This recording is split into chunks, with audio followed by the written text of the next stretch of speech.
എന്റെ മോളുടെ കല്യാണം. എവിടുന്നാ ചെക്കൻ? എന്താ ചെക്കൻ ജോലി? അതൊക്കെ കല്യാണം വിളിക്കാൻ വരുമ്പോ ഞാൻ പറയാം. അപ്പോ കല്യാണം വിളിക്കാൻ വന്നതല്ലേ? അല്ല, പിന്നെ ഞാൻ പരാതി കൊടുക്കാൻ പോണൂന്ന് പറയാൻ വേണ്ടി വന്നതാ. അയ്യോ, അതെന്തു പറ്റി? ആ ചെറുക്കിന് വേറെ ഭാര്യയും മക്കളും ഉണ്ടോ? ദേ, മുതലാളിയുടെ ഭാര്യ എന്ന് പറഞ്ഞ് തോന്നിയ ദിവസം പറഞ്ഞല്ലോ, നിങ്ങളുടെ ഭർത്താവ് എന്നെ ചതിച്ചത്.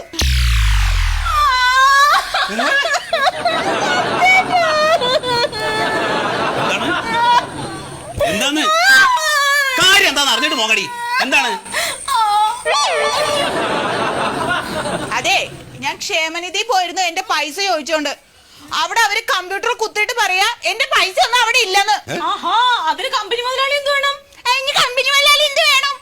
മാസം മാസം ക്ഷേമനിധിയിൽ അടയ്ക്കാൻ ഈ മനുഷ്യന്റെ കയ്യിൽ ഞാൻ പൈസ കൊടുത്ത് വിട്ടതാ.